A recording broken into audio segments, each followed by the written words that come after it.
What's up, everybody, and welcome to another episode of The Other Side of the Firewall, where we talk about the latest and greatest cybersecurity news, as well as we highlight those movers and shakers and glass ceiling breakers, those people of color who've made it to the other side of the proverbial firewall. My name is Ryan Williams, and as always, I'm joined by Shannon Times. What's up? What's up? And LeVon Maynard. What up? On the remote. He's out of the mansion, ladies and gentlemen. That's right. No mansion today. He's out here touring the countryside. So we got an action-packed week. I guess if this week had a theme, it would be cybercrime, and I guess whether it pays or doesn't pay, that's open to interpretation. But today we'll talk about some measures that the Department of Justice took. Then tomorrow we'll get into the FBI, and then on Thursday, because that's CISP's Wednesday. On Thursday, we'll talk about a win for the FBI, as well as another company, JBS, paying that money. So make sure you tune in all week. But without further ado, I'll give it to you, LeVon. Yes, sir. So this week looks like we have or today, should I say, we have an article from the Hackers News. The article goes by the name of, or is titled as U.S. Authorities Shut Down Slilpp, which is SLILPP, which is the largest marketplace for stolen logins. And this is by Ravi Lakshmanan. And so basically in this article, this talks about how the U.S. Department of Justice on Thursday said it disrupted and took down the infrastructure of the underground marketplace known as Slilpp that specialized in trading stolen login credentials as a part of an international law enforcement operation. So essentially the Department of Justice kind of joint effort with Germany, Netherlands, and Romania, and commandeered a set of servers hosting its infrastructure, as well as multiple domains that the group operated.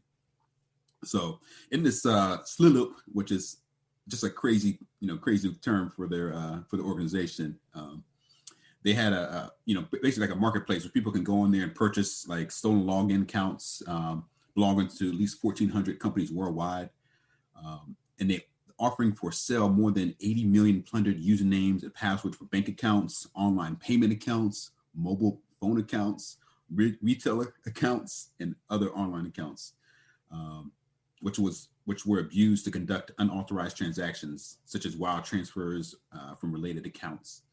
So this was pretty much a like I mentioned, a joint effort from some of our partner countries to find this group, pretty much shut them down, because I'm sure there's plenty of U.S. Accounts that were compromised. We hear about it every day that people lose access to their account, or you hear I know even myself, I had issue with my Netflix account where all of a sudden the password got changed. Like somebody had got access to the account and logged in and changed the password. But we were able to recover because we saw like a notification on our like an email. But a lot of these accounts, a lot of these people maybe have accounts out there they don't monitor, they don't keep track of, and then they end up in this marketplace, and all of a sudden they get sold out to somebody, and somebody starts using them, abusing them, either to take some money out or use it for their own personal gain. If it's something simple like Netflix, I mean, of course I guess they can watch some things for a little bit until they get found out, but it's more important if they get these banking accounts and things of that nature.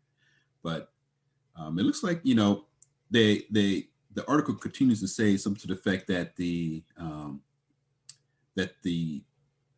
pilfered login credentials sold over Slilpp have been used to siphon no less than 200 million in the U.S. So that's a nice little chunk of change to be siphoning from our economy. I would suppose to say it's a pretty seemed like they were pretty organized. They even had some screenshots of some of the interface they use in their marketplace. So these guys were pretty organized. They're pretty experienced with stealing these accounts and providing them to other users. But what do you guys think about this? You have some thoughts? Yeah. So, it's definitely a good thing, but we're seeing how aggressive the Department of Justice is starting to get. So I want to say 2 weeks ago, maybe 2 or so weeks ago, we were talking about the FBI just logging into other people's servers, Right. and removing the web shells and what have you. We're kind of like, I don't know about that. But I can't agree with this though. I mean, this is literally striking the ransomers. Like, I don't know about you touching my private servers, but I think you taking these down, these websites down, and just basically making it harder for people to sell on the marketplace other people's accounts, because they're not selling them for much, but people are making a lot of money off of them. So I saw some accounts going for like $12. You get a username and password for $12, but then how much money are you going to get out of that? Could be, a couple hundred here, a couple thousand there. So it's definitely great. And then it's also good to see the joint partnership. So it seems as though the world is getting sick of this.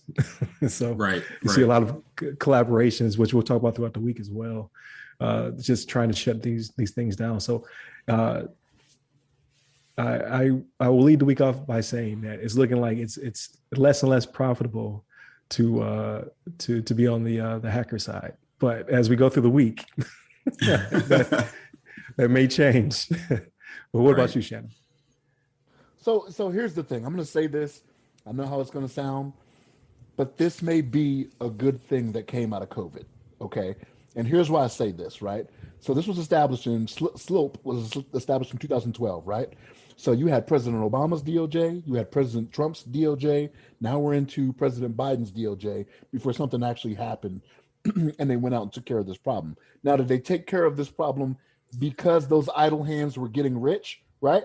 Like, is that one of the things where if we would not have had, let's say the pandemic wouldn't have happened and people wouldn't have been, like, this ransomware would not have been as out of control and profitable as it was. Let's admit it was, right? We've done stories on it, $90 million in 9 months and the like, right?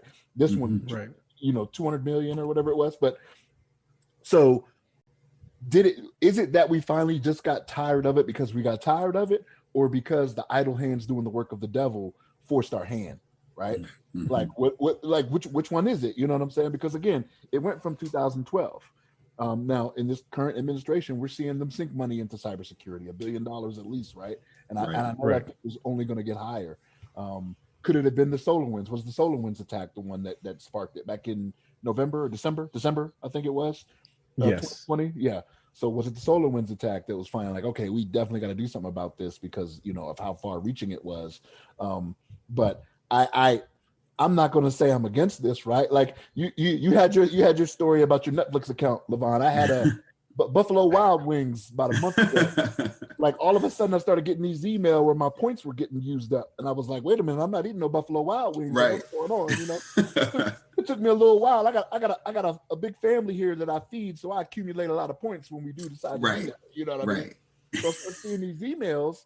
The first one was that my information had changed, and I was like, oh man, I was like, what is going on here? So as I researched into it, I logged into the account, and it had the person's name that they changed it to and everything. Now, I'm not gonna say it was a hacker thing, right? Because the phone number was only one number off from my phone number, right? But the last number was different. And if you look on a number pad, they're right above each other, the numbers that were different, right? So I'm thinking maybe what happened was maybe like they got a reset or something. Maybe they called in or did something. And because the information was so close to mine, I think it was an error on the corporate side, right? Like, oh, okay, well, here's the number, and it just ended up being mine. But I submitted my complaints. I changed my password first off. Right. I was like, look, I don't want no more of my stuff getting, because like they went and used a bunch of my stuff, right? They went and used a bunch of my points that have taken me forever to accumulate. Right. I can't get no free wings now. Right. The valuable points. Right. So I submitted, complaints and whatnot. And I actually got a survey about that visit. And like it was a visit in Texas or something like that. The person was from Texas. And I was like, no, I was very dissatisfied with this visit because of this. Like I'd already written in and said, hey, I think there was a mistake. So I noticed that points started trickling back into my account again. I don't know if they're investigating it or what, but I'm not where I was before it all happened. But just to put a funny story out there. Right. Again, I don't know if it was a Slilpp thing, but it happened long ago either. But no, this is a good thing, right? Because it's one of those things where, especially when it comes to your financial institutions, like we take those a lot more serious, right? If we start seeing money coming out of our account, all of a sudden it's a really big deal, right? And this is Right. one of those things I mentioned this a few weeks ago, even that I don't use my debit card as much anymore when I go out. You know what I'm saying? Because like for me, it's one of those things where okay, if I lose money out of my checking and my savings, I'm like Kevin Hart, I got a checking and a savings, right? So if Right. I lose money out of my checking and my savings, it's a little bit harder for me to get by with that, right? Like with losing all of that, you know what I'm saying? So if it's a credit card that does it, I worry a little bit less, right? Because the companies don't mind reversing transactions on those when you call them in and say, hey, this is fraud or whatever. They'll Right. reverse it. It's no money lost to me, right? I can still Mhm. pay my bills and do what I need to do because it wasn't my banking information. But yeah, it's Right. just one of those things where as time went on and I started reading more and more, I was like, man, I should probably keep my debit card out of the ether. Right. Right. Mm. Keep it out of there. But no, this is a good thing. This is, I mean, I'm glad it happened. This is not to say that another company is not going to be established in 2021. It's going to take their spot, right? We just don't have the resources. We don't have the resources, even though this was not just us, right? We don't have the resources to go after every company out there that's doing these types of things. But this is a good thing that we got one that's been operating for 9 years now. Out of the game. Right. So, Right. One less to worry about. exactly. Yeah, it's definitely a win. I use my debit card a little bit, but now I'm overseas. Everybody takes the what is it called? NFC. So I'm paying through my app, my Apple Wallet or whatever. So I feel a little bit Right. more comfortable with that because can't Yeah. really skim it. But Right. since we're telling stories, I want to say a couple months ago, um, my wife happened to use it at a gas station she's never used before, and money started coming out the account. So they quickly fixed it, reissued another card, but it must have been a skimmer on one of the pumps. So yeah, so it's still low tech crime still out there, still get you. Right. But luckily she was eagle eye enough to be like, wait a minute, I didn't make that transaction, and that doesn't make sense. And I was able to hurry up and call the bank, and then they started to reverse things and cancel things and all that good stuff. So yeah, got to be careful. Right. And on that note as well, I recently went to a gas station, thought about it. I mean, I know they've been doing it for a while now, but I noticed on gas station pumps, they have the credit cards, but now they have like indicators that kind of show you that it's the legit credit card reader. They might have like little lights on it that show you that it's actually Okay. has like a green light and has some like little some Is that the one with the reader where you just put the card up to it? Like if you have a card, you could just put up to it. Like no, I you actually started seeing. Okay. no, you actually still slide it. Even though I think they do have those as well, but the ones I was talking about, they actually have like it looks almost like all metal. Because I went to like a Wawa while I was here, and I noticed that it was kind of high tech card scanner because actually it'll show you like a little green light and it shows like a lock symbol to kind of show you that it's actually like the legit credit card scanner. And I've seen this before, like over the last year or so, or for a while now.